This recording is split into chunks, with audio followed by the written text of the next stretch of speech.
नमस्कार, मैं हूं आशित प्रकाश और आप देख रहे हैं ओटीएस न्यूज। नीट पर सुप्रीम कोर्ट का फैसला आ गया है।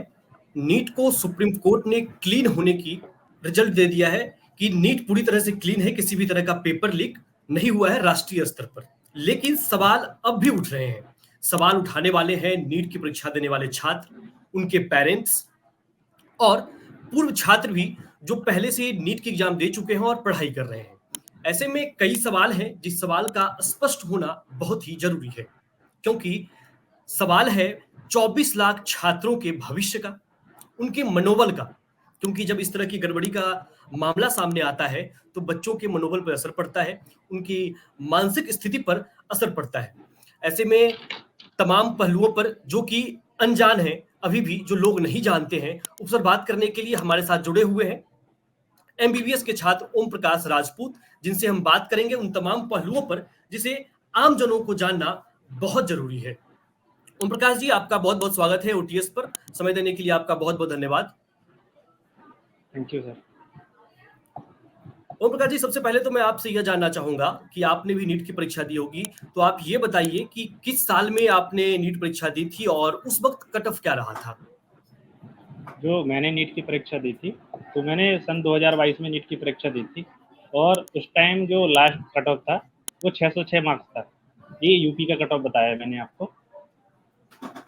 अच्छा, अब इस साल जो परीक्षा में जो गड़बड़ियां आई हैं और बच्चों का जो है पूरे मार्क्स लाना, एक एक सेंटर पर, किसी विशेष सेंटर पर बच्चों का इस तरह से मेरिट लिस्ट में नाम आना, इस तरह की खामियां को आप कैसे देखते हैं?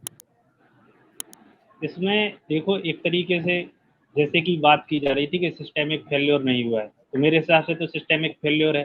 क्योंकि अब सुप्रीम कोर्ट में ये बात मैं भी लाइव देखता रहा हूँ, सुप्रीम कोर्ट का जो भी चलता रहा जजमेंट का, तो सुप्रीम कोर्ट ने देखो ये बात खुद मानी है कि हाँ पेपर लीक हुआ है, ठीक है। और इसके साथ साथ उन्होंने उससे पहले भी पोस्ट किया था कि अगर 0.001% भी गलती होती है तो उसको सही किया जाए, लेकिन फिर भी इसको सही नहीं किया गया। देखो, लीक होना तो लीक होना कहलाता है, चाहे भले वो 100 बच्चों के लिए हो, चाहे वो 500 बच्चों के लिए हो, लेकिन उसको सही नहीं किया गया और कह दिया गया कि नोरी नीट। तो इससे कहीं ना कहीं बच्चों को ये है कि एक तो जो जजमेंट वाला सिस्टम है उससे भी भरोसा उठ जाएगा कि देखो हमने इतनी मेहनत की, बच्चे मेहनत करते हैं, उसके साथ साथ उसका पूरा परिवार मेहनत करता है, ठीक है।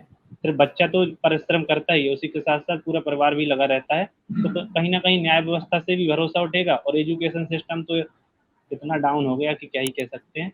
अब जैसे कि मैं आपको बताता हूँ, जब ये शुरुआत में मामला जब पेपर लीक वाला स्टार्ट हुआ था, तब जो एजुकेशन मिनिस्टर हैं उन्होंने कहा था, उन्होंने मतलब सीधे साफ साफ कह दिया था, कोई भी डिस्कशन नहीं किया इस पर कि कोई भी पेपर लीक नहीं हुआ।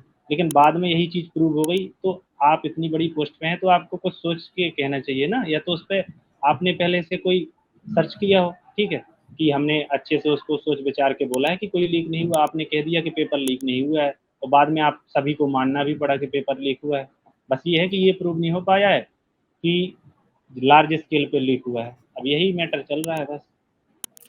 ओम प्रकाश जी, इसी पर मैं बात करना चाहता हूं और मामला भी यही है। जब से यह फैसला आया है तब से सवाल यही उठ रहे हैं कि सुप्रीम कोर्ट ने क्या, मतलब ऐसा भी कहा जा रहा है कि सुप्रीम कोर्ट किसी के दबाव में क्या फैसला कर रहा है। मतलब इस पे आप क्या कहेंगे कि क्या न्याय व्यवस्था पर विश्वास की बात जो है वो एक सवाल में तब्दील होने लगा है क्या?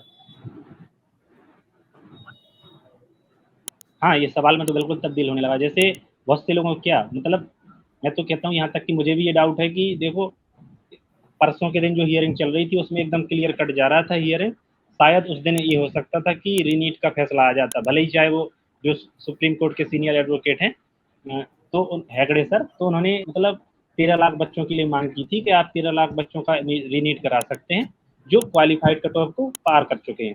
और ऐसा 2015 में एआईपीएमटी में हो चुका है 6 लाख बच्चों के लिए, ठीक है। लेकिन तभी किसी ने बीच में ये बोनस मार्क वाला क्वेश्चन बीच में डाल दिया, तो डायरेक्शन वो एकदम बदल गई। फिर उसके बाद बोनस मार्क वाला क्वेश्चन ही चलता रहा, उसके बाद कुछ हुआ ही नहीं और कल थोड़ा फैसला आ सा गया कि कोई थोड़ा रीनीट सा मैं नहीं होना चाहूंगा कि चाहिए। आप इसे स्पष्ट करें, ये बोनस वाला जो क्वेश्चन है ये क्या, थोड़ा सा अच्छे से स्पष्ट करें ताकि लोग जान सके। बोनस वाला वो क्वेश्चन ऐसा है जैसे कि आपने मान लीजिए पुरानी एनसीईआरटी से पढ़ा, जिनके पास पुरानी एनसीईआरटी है या जो लोग अपने बड़े भाई बहनों की बुक से पढ़ रहे हैं 2021 से पुरानी, ठीक है, क्योंकि 2021 के बाद नया वर्जन आ गया था।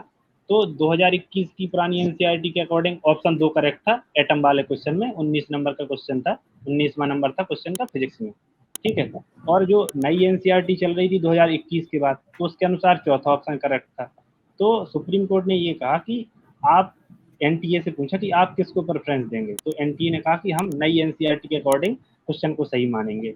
तो उस हिसाब से तो सिर्फ एक ऑप्शन करेक्ट होना चाहिए था, ठीक है। तो उस हिसाब से 4 ऑप्शन करेक्ट हो गया, और जो 44 टॉपर थे वो सिर्फ बोनस मार्क्स की वजह से 720 में से 720 नंबर ला पा रहे थे। तो जब उनका बोनस मार्क्स हटेगा तो वो टॉपर हट जाएंगे, ये सीन था उस बोनस मार्क्स का।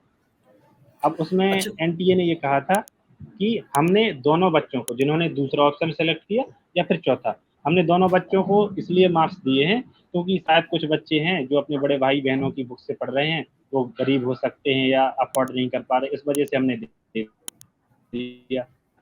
कल सुप्रीम कोर्ट के फैसला में जो है एक सवाल के 2 जवाब मामले पर भी वो फैसला आया है। अब जवाब जो है वो सही माना जाएगा। इस तरह की लापरवाहियों को आप कैसे देखते हैं?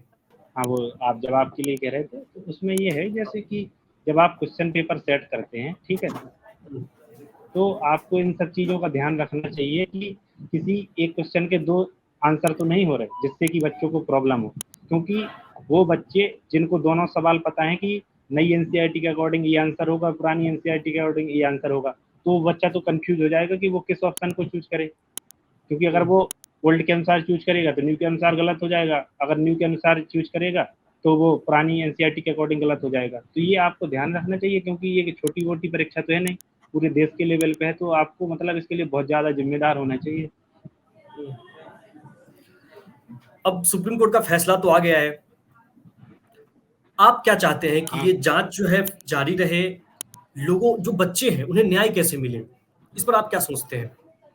देखिए ये बात है कि जैसे कि कह दिया है कि कोई भी रीनीट नहीं होगा, तो इससे तो बच्चों को न्याय तो नहीं मिला ना, ठीक है। हम्म, और अगर देखो रीनीट होता, देखो न्याय तो दोनों कंडीशन में नहीं मिलेगा, रीनीट होता है तो भी नहीं मिलेगा और नहीं होता है तो भी नहीं मिलेगा, देखो। लेकिन बस ये है कि अगर रीनीट होता है तो ये समझिए कि कम से कम 80 to 90% बच्चों को न्याय मिल जाएगा, ठीक है।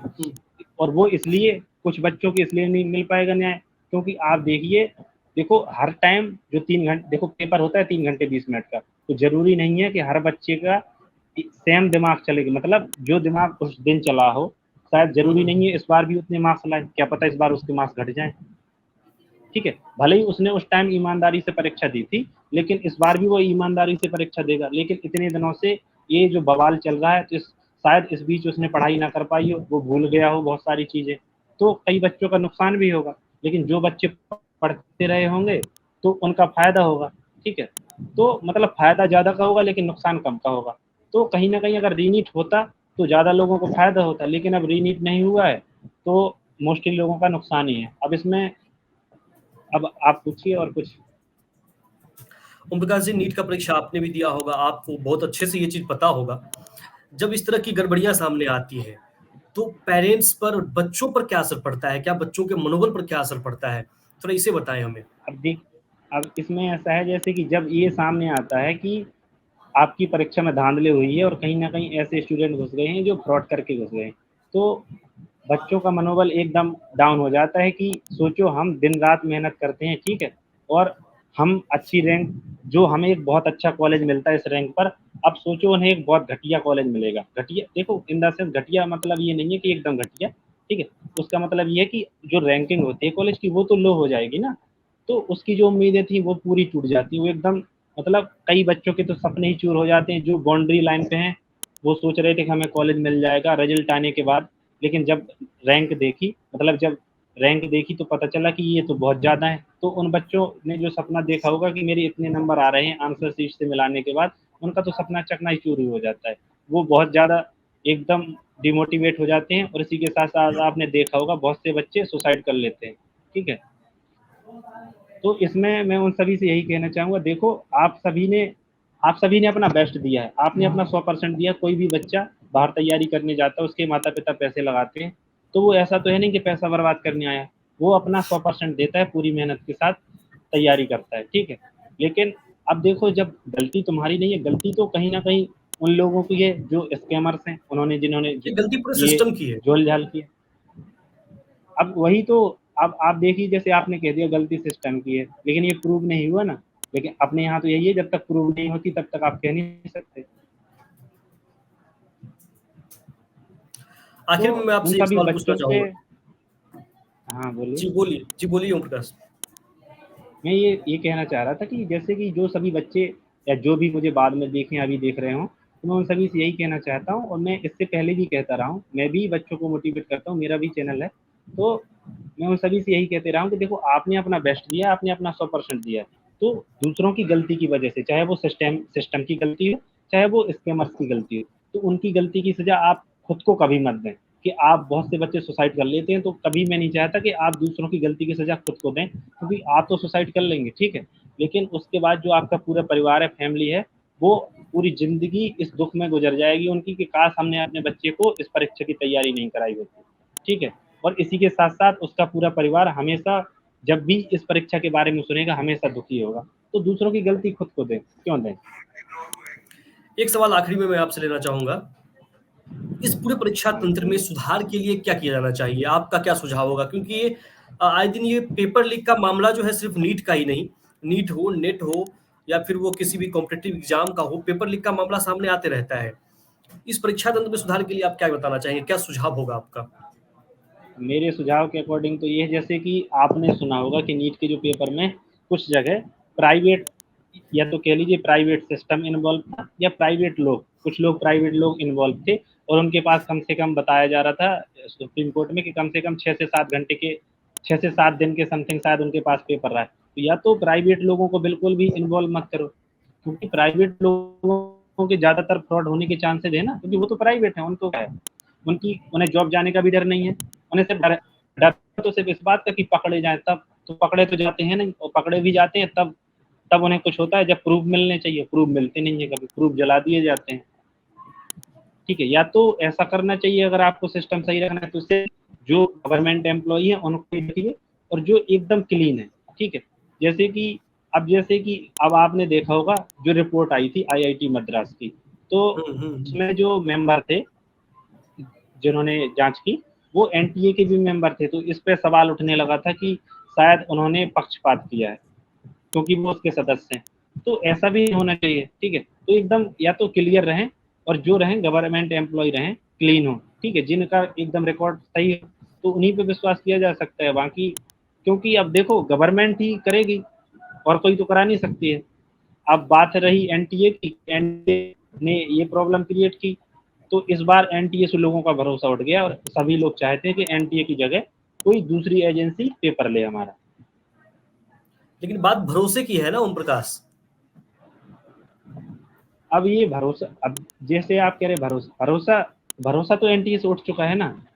हम्म, जी। और भरोसा, देखो देखो, भरोसे जीतने के कुछ रीजन भी तो होते हैं, जैसे कि बच्चों ने जब मांग की थी, जब पहली बार रिजल्ट आया 4 जून को, तो इतने सारे, जब सोशल मीडिया पे इतने सारे वीडियो बने, इतने सारे लोगों ने प्रोटेस्ट किया, तब भी एनटीए की तरफ से कोई रिप्लाई नहीं आता। मतलब एनटीए एक तरीके से चुपचाप बैठा रहता है, जब तक कि उस पर सुप्रीम कोर्ट का दबाव ना आया या हाई कोर्ट का दबाव आया, तब जाके उसने रिप्लाई देना शुरू किया। तो कहीं ना कहीं आपको कन्वर्सेशन करना चाहिए ना, बच्चों को अगर प्रॉब्लम होती है, कोई आपके खिलाफ कुछ बोलता है, तो आप उसका जवाब दें, क्योंकि आपकी ये जिम्मेदारी है कि आपके बारे में अगर कुछ कहा जा रहा है, आपसे कुछ पूछा जा रहा है, तो आपको उसके लिए जिम्मेदार होना होगा, क्योंकि आप इसी के लिए बनाए गए हैं। आपका काम भी यही है कि उस परीक्षा को कराना, उस परीक्षा में कोई दिक्कत आती है तो उसका जवाब देना। तो इस वजह से ठीक। लोगों का भरोसा एकदम उठता गया है एनटीए से, वैसे तो। ठीक। ओम प्रकाश जी, आपको ओटीएस को समय देने के लिए आपका बहुत बहुत धन्यवाद। तो अभी आप देख रहे थे ओम प्रकाश राजपूत जी को, जो कि अभी एमबीबीएस के छात्र हैं, जिन्होंने हमें बताया इस पूरे नीट प्रकरण के मामले में सुप्रीम कोर्ट के फैसले के बाद ओम प्रकाश राजपूत जैसे और भी छात्र क्या सोचते हैं, और इनका असर, इस तरह की गड़बड़ियों का असर और सुप्रीम कोर्ट के फैसले का असर छात्रों पर क्या पड़ता है, क्या सोचते हैं इसके बारे में। इसी तरह के वीडियोज के लिए देखते रहिए ओटीएस। अभी के लिए बस इतना ही, धन्यवाद।